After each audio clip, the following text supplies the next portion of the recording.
사람이 누구를 만나는가는 정말로 중요합니다. 어떤 만남은 한 사람의 인생을 송두리째 바꿔놓기도 하고 인생의 방향을 전환하는 특별한 순간을 제공하기도 합니다. 오늘은 특별히 교사 주일로 지키는 그런 주인데요. 우리 교사들을 위해 많이 기도해 주시기를 바라고, 우리 장로님께서도 광고하신 것처럼 우리 교회학교 교사들을 위한 기도 후원자들을 모집하고 있습니다. 저도 신청을 했는데요. 우리 조은상 집사님에게 문자나 전화로 신청을 하시면 임의로 매칭을 시켜서 그 여러분들에게 그 교사의 기도 제목을 전달하면 여러분들이 가슴에 품고 멘토가 되어주시기도 하고 기도 후원자가 되어주셔서 이 다음 세대를 위한 사역을 같이 해 나가시는 것입니다. 그러니까 많은 분들이 이 일에 동참해 주시기를 바라고요. 제가 왜 이런 말씀을 드리냐면, 사실은 제가 그때는 반사라고 불렀는데, 제가 교회 학교 때 반사를 정말 잘 만난 사람이거든요. 제가 중학교 3학년 때 그때 그 반사 선생님이 집사님이셨어요. 여집사님이셨는데 정말 얼마나 열심히 기도하시는 분인지 몰라요. 그래서 그분을 통해서 눈물의 기도와 누군가를 품고 기도하는 것에 대한 간절함, 그리고 대표로 기도할 수 있는 기도를 배우는 특별함으로 초대받았던 그런 시간이었습니다. 당시 저희를 맡으셨던 전도사님, 이 중등부 전도사님은 그 당시에는 오후 찬양 예배도 있었어요. 교회 학교가 다 아시죠, 그죠? 그런데 그 오후 찬양 예배 때는 오전에는 주로 이렇게 선생님들이 많이 기도하시고 했는데, 이분은 그 특징이 누구든지 이게 기도 순서를 비워놔요. 그리고는 누구든지 성령님이 인도하시는 대로 기도하시기 바랍니다. 그러면 그 성령님이 늘 인도하시면 좋은데 어느 날은 인도를 안 하시는지 기도를 아무도 안 해요. 그러면 굉장히 그 오랜 침묵이. 근데 이 전도사님이 성격이 좀 안 좋은지 끝까지 아무 말도 안 하고 계속 기다려요. 계속. 그러면은 저 같으면 민망해서라도 제가 하든가 누구 선생님 좀 해주세요 그럴 텐데, 이번엔 끝까지 그래요. 그러면 저희 반 그때 반사 선생님이 조용히 제 옆으로 와가지고 제 옆구리를 쿡 찔러요. 그분이 제게는 성령님이신 거예요. 그러니까 저보고 기도하라고. 처음에는 막 버벅거리고 횡설수설하고, 그런데 그렇게 성령님이 인도하시지 않는 날은 계속 그분이 제게 성령님이 되시는 거예요. 그러니까 저를 특별히 그 신앙으로 훈련시켜야 된다 이렇게 생각을 하셨는지, 아니면 지금 생각해 보니까 제가 제일 착했던 것 같아요. 시키는 대로 잘하니까 그랬는지. 그런데 그 한 번, 두 번 그런 순간이 찾아오다 보니까 진짜 성령님이 제게 역사를 하시더라고요. 제 마음에 감동이 생기고, 그리고 그 공동체를 위해 기도하고 싶은 마음이 생겨나고, 그리고 그 기도하다 보니까 어떤 때는 눈물로 기도하고 있는 나를 만나게 되고, 그렇게 하면서 정말로 어느 순간 기도가 되는, 그 공동체가 가슴에 담겨지는, 그리고 간절함으로 기도하고 있는 저를 만날 수가 있었습니다. 그렇게 기도를 배웠던 것 같고요. 그리고 공동체를 가슴에 품고 기도하는 훈련이 되었던 것 같습니다. 지금 생각해 봐도 참 특별하신 분이고요, 특별한 순간이었다 싶은 생각이 들고요. 제가 고등부 2학년, 고등부 3학년 때 저를 맡아주셨던 반사 선생님들, 정말 얼마나 귀한 분들이었는지 몰라요. 그분들은 마치 반사가 주일이고, 그러니까 자기의 주된 일이고, 나머지가 반사 때문에 하시는 것처럼 반사 일을 하셨던 분들이에요. 얼마나 저희를 아끼고 사랑하시고 어떻게 해서라도 더 먹이고 싶어 하시고, 그리고 저희들과 함께 그 시간을 보내고 싶어 하셨고, 결코 연세가 청년들이 아니셨거든요. 집사님들이셨는데도 얼마나 정성스럽게 저희들을 보살펴 주셨는지 몰라요. 그래서 교회를 사랑하는 법을 그분들을 통해 배울 수 있었고요, 공동체를 사랑하는 법을 배웠고, 그래서 저는 중학교 시절 목회자의 꿈을 품게 됐고, 그래서 목회자가 되겠다 제가 결심한 게 중학교 3학년 때였습니다. 그분들과의 만남은 제 인생의 방향과 목적을 설정해 준 아주 특별한 순간들이었죠. 교사들이 이렇게 중요해요. 그러니까 세상에서 만나는 선생님들보다도 어찌 보면 교회 학교에서 만나는 선생님들은 인생의 더 큰 방향과 더 큰 울림을 제공해 줄 수 있다. 저는 그분들을 통해 이걸 배웠고 확신합니다. 그러니까 우리 동전교회 모든 성도님들이 특별히 가르치는 일에 종사하시는 분들을 위해 더욱더 뜨겁게 기도해 주시길 바라고요. 우리 교사들, 여러분 구역의 구역장님들, 또는 우리 새가족부, 양육부 정말 말씀을 맡아 수고하시는 분들을 위해 많이 기도해 주시기를 부탁드리겠습니다. 오늘 우리가 빌레몬서에서 만나는 인생 역시 그러했는데요. 오늘 우리는 특별한 만남을 좀 살펴보고자 합니다. 오네시모라는 사람인데요, 아마 잘 아시는 말씀인데 오늘 교사주일을 맞이해서 만남이 갖는 특별한 의미를 다시 한번 생각해 보고자 오늘 본문 말씀을 여러분과 나누고 있습니다. 여러분, 이 오네시모는 사도 바울을 통해서 소개되어진 사람인데, 사도 바울은 그와의 만남을 이렇게 회상하고 있습니다. 나이가 많은 나 바울은 지금 또 예수 그리스도를 위하여 갇힌 자 되어 갇힌 중에서 낳은 아들 오네시모를 위하여 너에게 간구하노라. 여기서 내게 간구하노라 할 때 내게는 빌레몬을 말하는 거죠.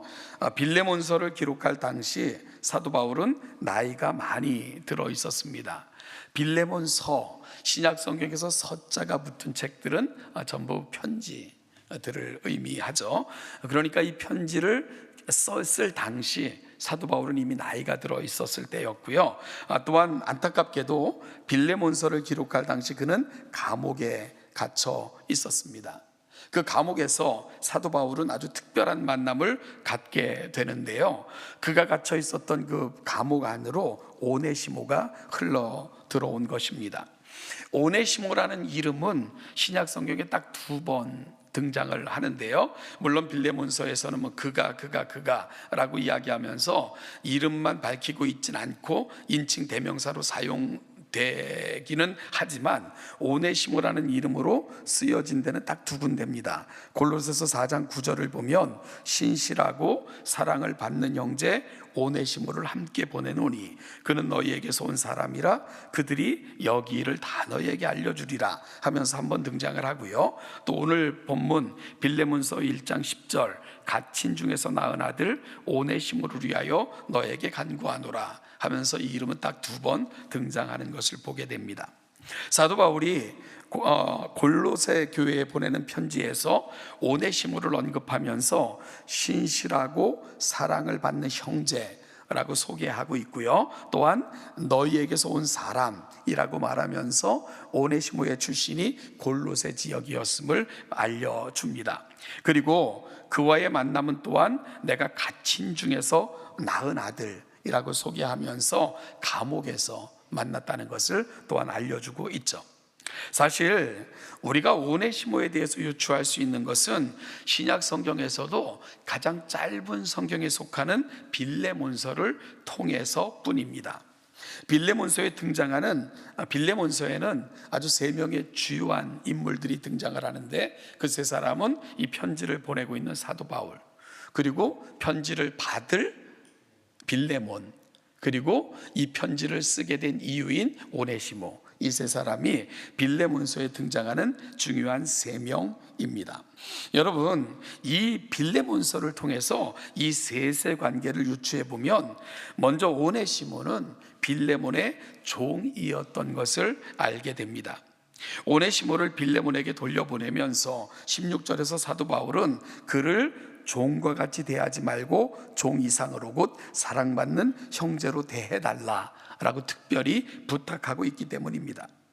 그런데 원래 남의 종이 원래 주인을 찾아가는데 왜 사도 바울은 구구절절 그를 위한 변명의 글을 써보내면서 선처를 거듭 부탁하고 있는 것일까? 이 부분이 좀 궁금해지겠죠. 역시 빌레몬서를 통해 오네시모와 빌레몬 사이에 어떤 일이 있었을까? 있었을 일을 추측해 볼 수밖에 없는데요. 사도 바울의 편지 속에 언급된 오네시모에 관한 것들을 쭉 모아서 살펴보면 그 둘의 관계, 어떤 일이 있었을까 하는 것을 우리가 대충 그 실마리를 제공받을 수 있을 듯한데요. 먼저 11절에 보면 그가 전에는 너에게 무익하였으나 라고 언급하고 있고요. 15절에서는 그가 잠시 떠나게 된 것이라고 말하면서 주인을 떠나게 됐던 사건이 발생했던 것을 알려줍니다. 그리고 16절에서는 그가 전에 빌레몬의 종이었던 사실을 밝히고 있으며 18절에서는 그가 만일 내게 불의를 하였거나 내게 빚진 것이 있으면 그것을 내 앞으로 계산하라 라고 언급하는 것을 보면, 오네시모는 한때 주인인 빌레몬에게 그릇되이 행했거나 또한 물질적 손해까지 입혔던 것으로 그렇게 추정할 수가 있게 됩니다. 여기서 그가 만일 내게 불의를 하였거나, 이 불의라는 말이 이 죄를 일반적으로 일컫는 그런 단어가 쓰인 것이 아니고요, 어떤 질서상에서 잘못 행하고 그릇되게 행하여 질서를 깬 그런 사실을 가리킬 때 사용됐던 헬라어가 18절 불의라는 말에 사용되고 있습니다. 따라서 여기서 사용된 불의라는 말은 그릇되게 행하다라는 일반적 뜻을 담고 있지만, 사회적 관계 속에서 질서에서 벗어난 행동을 말하는 것으로, 이제 어찌 보면 상전과 종의 관계에서 이 빌레몬에게 잘못된 일을 행했던 것을 말해주고 있고요. 또한 빚지다 라는 말은 여전히 청산되지 않은 채무 관계가 남아있는 그런 상태인 것을 알려주고 있는 거죠. 그래서 사도 바울은 빚진 것은 자신이 계산하겠다 라고 말하고 있는 것입니다. 결국 이와 같은 언급들을 통해 확인할 수 있는 것은, 오네시모는 이 빌레몬의 종으로 있다가 주인에게 그릇되이 행하여 도망했던 것으로 보이며, 그 과정에서 물질적 손해까지 입힌 것으로 그렇게 추정이 됩니다. 여러분, 돈을 갖고 혹은 도둑질하여 그렇게 도망했을 수도 있고요. 이것이 빌레몬서를 통해 확인할 수 있는 사도 바울이 오네시모를 만났을 때 빌레몬과 오네시모의 관계였습니다. 그러면 사도 바울과 오네시모는 어떻게 알게 된 것일까요? 이 빌레몬서의 배경은 바울의 1차 투옥과 관련이 되어 있습니다. 바울은 당시 감옥에 있었다, 이런 말씀인데요, 물론 복음을 전하다가 유대인들의 핍박과 고발로 인하여 로마 황제에게 상소함으로 감옥에 갇히게 된 것입니다. 그래서 사도 바울은 자신의 상황을 구절해서 나이가 많은 나 바울은 지금 또 예수 그리스도를 위하여 갇힌 자 되어 라고 밝히고 있는 거죠. 그런 상황에서 사도 바울은 아주 특별한 만남을 경험하게 됩니다. 바로 그 감옥, 사도 바울이 갇혀있는 그 감옥에 오네시모라는 죄수가 흘러 들어왔고, 그 감옥에서 그를 만나게 된 것입니다. 그래서 그를 가리켜 갇힌 중에 낳은 아들이라고 소개하고 있는 것이지요. 여러분, 아들이라고 부르고 있는 것을 보면 둘의 관계가 얼마나 특별한 관계로 발전했는가 하는 것을 또한 보여주고 있는 거죠. 사도 바울은 아마도 감옥에서 만난 오네시모에게 힘써 복음을 전했을 것으로 보입니다. 그리고 오네시모는 사도 바울의 가르침을 통해 예수를 알게 되고 그를 영접하게 되고 인격적으로 만나는, 그러므로 예수를 영접하는 그런 사건이 그에게 발생한 것입니다. 세례를 받았을 것이고요, 진정으로 거듭난 그리스도인으로 다시 태어날 수 있었을 것입니다. 그래서 그 결과를 사도 바울은 빌레몬서 여러 곳에서 이렇게 소개하고 있는데요, 먼저 11절 보면 그가 전에는 너에게 무익하였으나 이제는 나와 내게 유익하니, 매우 유익한 존재로 바뀌었음을 밝히고 있고요. 12절에서는 자신의 신복, 이 신복이라는 것은 마음에 담고 언제나 신뢰할 수 있는 그런 사람을 신복이라고 하잖아요. 그러니까 오네시모가 나의 신복이다라고 밝히고 있고요. 또한 오네시모를 빌레몬에게 돌려보내면서 17절에서는 그를 영접하기를 자신을 영접하는 것 같이 해달라라고 부탁하고 있는 것을 보게 됩니다. 또한 그가 끼친 물질적 손해가 있다면 내가 다 갚겠다, 내게로 달아나 달라라고까지 부탁하는 사도 바울의 음성을 듣게 됩니다. 여러분, 오네시모는 회심한 후 감옥에 갇혀있던 사도 바울에게는 더할 나위 없는 존재가 되었습니다. 그러던 중 오네시모는 사도 바울보다 먼저 석방되게 되었던 것 같습니다. 그리고 석방되는 오네시모의 손에는 한 장의 편지가 들려 있었던 거죠. 길지도 않은 편지입니다. 바로 오늘 우리가 읽고 있는 빌레몬서이기 때문인 겁니다. 그 편지를 친필로 써서 오네시모에 들려 빌레몬에게 보낸 것입니다. 이렇게 한 이유를 사도 바울은 13절, 14절에서 이렇게 설명하고 있죠. 같이 한번 읽어볼까요? 13절, 14절입니다. 그를 내게 머물러 있게 하여 갇힌 중에서 내 대신 나를 섬기게 하고자 하나, 다만 내 승낙이 없이는 내가 아무것도 하기를 원하지 아니하노니 이는 너의 선한 일이 억지같이 되지 아니하고 자유로 되게 하려 함이라. 빌레몬은 평소에도 사도 바울의 좋은 복음의 동역자였던 것을 알게 됩니다. 그래서 네 대신 나를 섬기게 하고자 한다. 그러니까 빌레몬은 사도 바울을 열심히 도와줬던 그런 사람이었던 것을 알게 되는데요. 여러분, 어쨌든 이 언급을 통해서 오네시모는 죄에 얽매여 죄의 종으로 살던 삶에서 그리스도를 만남으로 진정한 영혼의 자유를 맛보았던 인물입니다. 사도 바울은 여기서 지나 그에게 진정한 육체의 자유도 허락하기를 원했던 것입니다. 여러분, 신앙이라는 것은 하나님과의 관계에서만 머물러 있으면 안 되는 거죠. 하나님과의 관계 속에서 내 영혼의 자유가 경험되어지면 그 영혼의 자유는 사람과의 관계를 풀어내야 됩니다. 사람과의 관계를 풀어내지 않고 끝까지 사람과의 관계를 얽어매면서 내가 영혼의 자유를 얻었다라고 말하면 안 되는 거죠.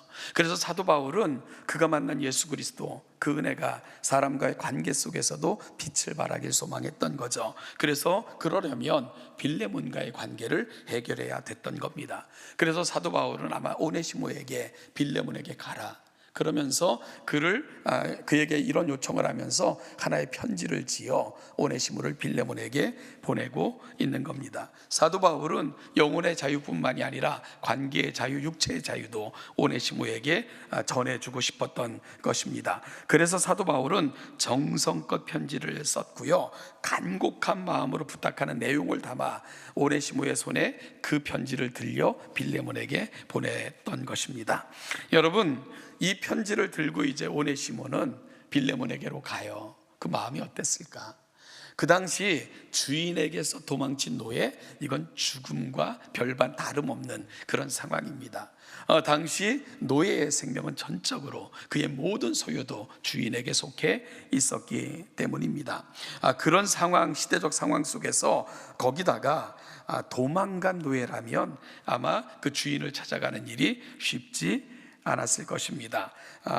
빌레몬을 만날 시간이 가까울수록 얼마나 그 마음은 긴장되고 두려움이 몰려왔을까?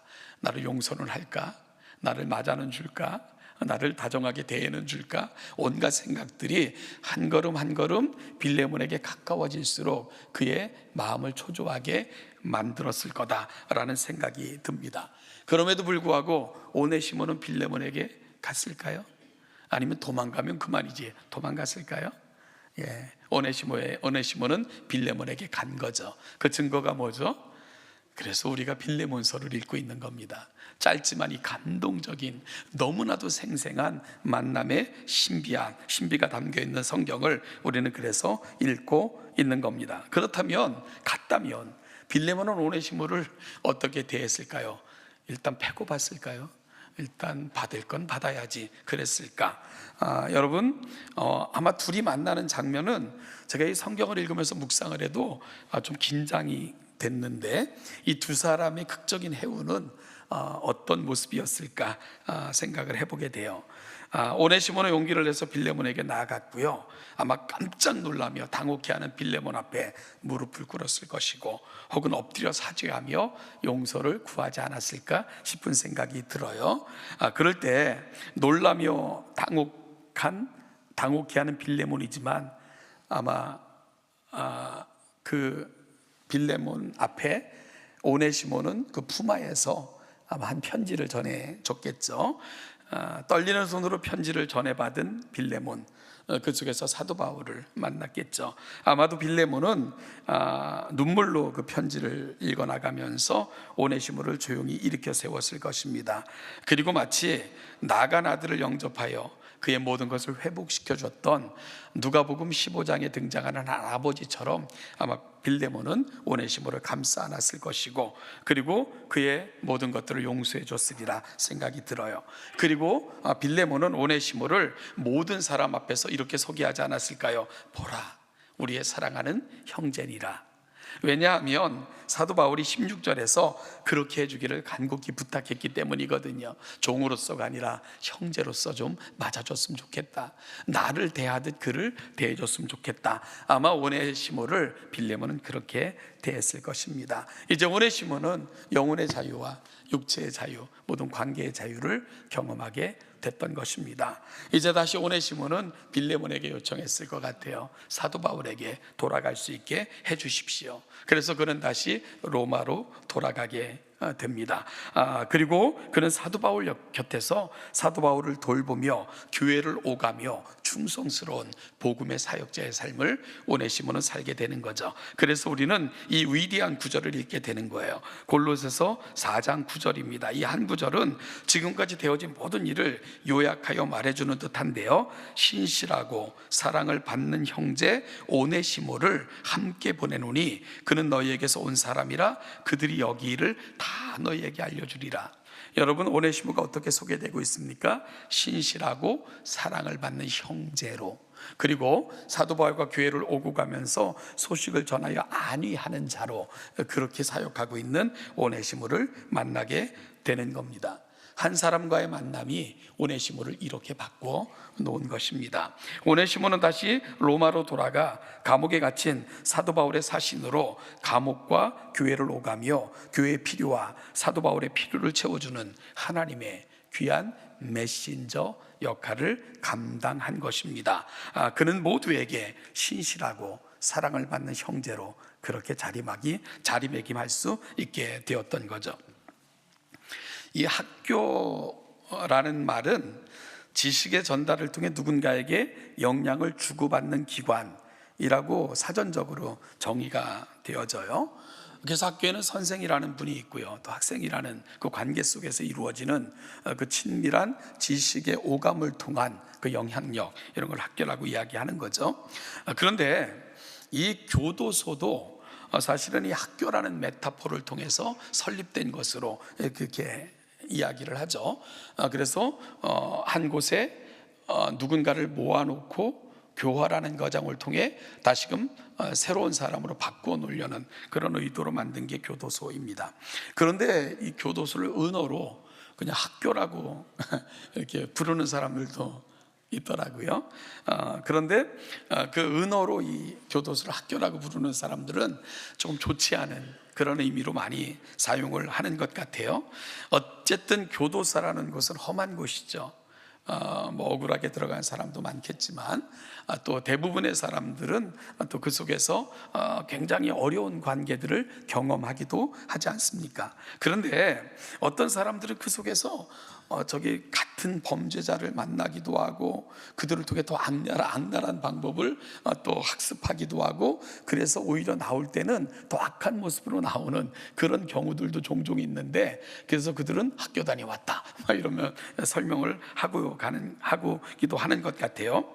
저는 오네시모가 흘러 들어갔던 감옥의 모습을 잠깐 생각해 봤습니다. 아마 온갖 종류의 사람들을 만나게 되었겠죠. 그런데 오네시모에게 있어서 감옥은 육신의 교화뿐만이 아니라 영혼의 교화, 삶의 혁명이 일어나는 그런 특별한 장소가 되어졌던 거죠. 어떻게 해요? 하나님께서 예비하신 한 사람이 그곳에 있었기 때문입니다. 바로 사도 바울입니다.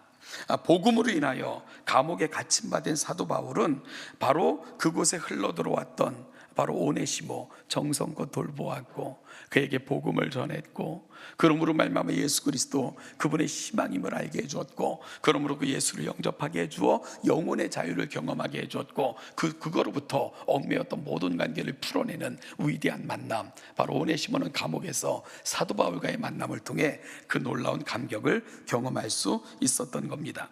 이 만남은 지상에서 영혼으로 연결하는 다리가 되었고요, 종에서 진정한 자유자로, 무익한 인생에서 누군가에게 가장 유익한 인생으로, 또한 하나님 나라를 위한 고귀한 방향 전환을 만들어준 그런 만남이 되어줬습니다. 그래서 그 결과를 사도 바울은 11절 12절에서 이렇게 묘사하고 있는 거죠. 그가 전에는 내게 무익하였으나 이제는 나와 내게 유익함으로 내게 그를 돌려보내노니 그는 내 신복이라.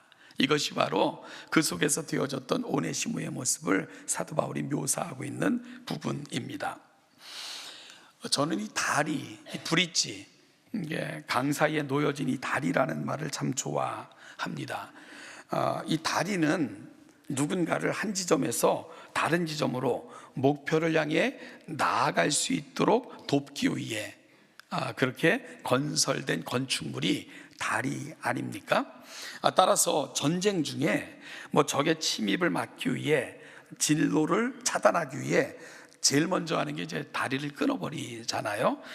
단절과 차단을 의미하는 거죠. 여러분, 어찌 보면 사도 바울은 이 오네시모에겐 다리였습니다. 오네시모는 이 다리를 건너 자유자로, 지상에서 영원으로, 그리고 무익한 자에서 유익하고 존귀한 자로 그렇게 나아갈 수 있었기 때문입니다. 그리고 여러분들도 누군가에게는 다리라는 사실을 꼭 기억했으면 좋겠습니다. 우리도 누군가에게는 다리가 될 수 있습니다. 아니, 되어야 됩니다. 교회의 부르심은 바로 세상을 하나님께로 이끄시고자 세상에 내신 하나님의 특별한 건축물 다리이기 때문입니다. 그런 면에서 교사는 오늘을 내일로 연결하는, 즉 다음 세대가 하나님의 거룩한 곳, 영원한 곳, 목적지로 이끄는 다리라는 사실을 꼭 기억하시고 이 중요한 사역을 감당하시는 분들을 위해 많이 기도해 주시기를 부탁합니다. 저는 그 군생활을 강원도 인제에서 했어요. 인제 가면 언제 오나, 원통에서 못 살겠네. 저는 그래서 제가 갔더니 그 친구를 만났는데 되게 험한 좀 힘든 부대였는데, 야, 너는 예수 믿고 착하게 산다 그러더니 뭔 죄를 그렇게 많이 졌길래 여기까지 왔냐 그렇게 얘기하더라고요. 그래서 저는 제가 진짜 아주 못 쓸 곳에 갔는 줄 알았는데 사실은 그 의미를 잘 몰랐어요. 근데 나중에 이렇게 그 지역을 오고 가면서 다시 이렇게 그 여러 가지 자료를 살펴보니까 이게 부대가 이 보통 부대가 아니구나 하는 걸 나중에 알게 됐는데요. 이렇게 저희 부대가 이렇게 원통에서 인제로 이렇게 강을 흘러내리다 보면 소양강으로 흘러가고, 그 다음에 어디입니까? 강원도 현리에서 강이 또 내려오다가 이렇게 소양강으로 흘러가는데 그 두 강이 만나요. 그 두 강이 만나는 곳을 합강이라고 얘기하는데 바로 그 사이에 끼인 부대가 제가 근무했던 부대거든요. 그런데 저희 부대로 들어가려면 다리를 하나 지나가야 돼요. 그렇게 큰 다리도 아니고 그렇게 또 이렇게 눈에 확 띄는 다리도 아닌데 그 다리 이름이 리빙스턴 교회예요. 리빙스턴 교회. 그러니까 좀 이상하죠. 리빙스턴 교인데 이게 리빙스턴이라는 군인의 이름을 따서 만들어진 다리입니다. 지금은 그 일대가 6.25 기념 조형물들로 쫙 관광지처럼 바뀌어가지고 제가 군생활할 때랑은 전혀 다르게 바뀌었던데 그 다리에 얽힌 일화가 있습니다. 6.25 전쟁이 한참이던 그때, 그 시절 그 인제지구 전투에 참가한 미 제10군단 소속 리빙스턴 소위가 있었는데요. 이 매복해 있던 적군에게 기습을 받게 돼요. 그래서 그 다리를 지나면 덕산리, 그러니까 인제리에서 덕산리로 들어가는 그 다리인데 이 덕산리까지 후퇴해야 되는 절대절명의 위기에 이렇게 놓이게 되었습니다. 이 작전상 후퇴를 해야 되는 상황에서 갑자기 폭우까지 내려서 강물은 범람하고 그리고 적군의 강력한 그 공격에 의해서 이 리빙스턴 소위는 부대원들 거의 모두를 당하게 되는 이러한 패배를 맛보게 되고요.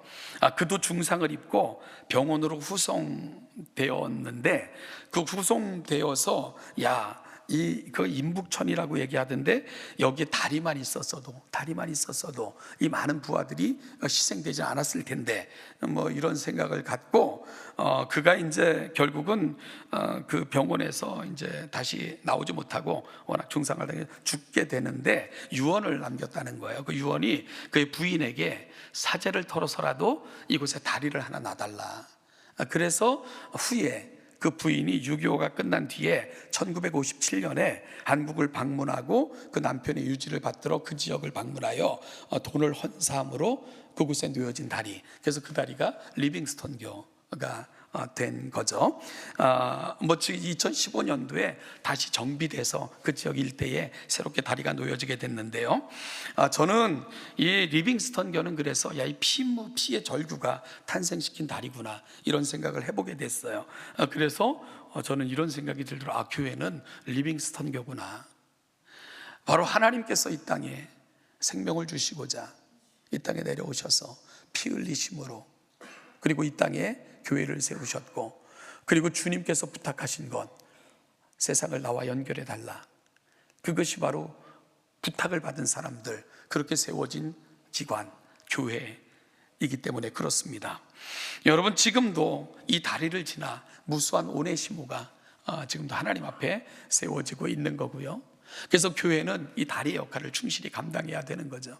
사도 바울이 다리가 되어 오네시모가 그 다리를 밟고 하나님께 이르렀던 것처럼, 온전한 영혼의 자유를 누릴 수 있었던 것처럼 오늘 교회는 다시 이 다리의 사명을 감당해야 되는 것입니다. 따라서 우리 사랑하는 동천교회가 그리고 또 한국교회가 이 사명을 잘 감당할 수 있도록 하나님 이 시대의 또 다른 리빙스턴교처럼 생명을 살리는 다리가 되게 해달라고 우리가 좀 기도했으면 좋겠고요.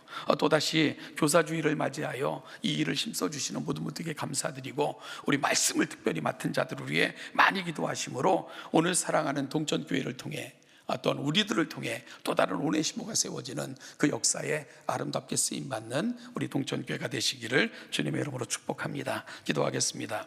하나님 아버지, 오네시모의 이야기를 통해 우리 가운데 되어진 이야기를 다시 듣게 됩니다.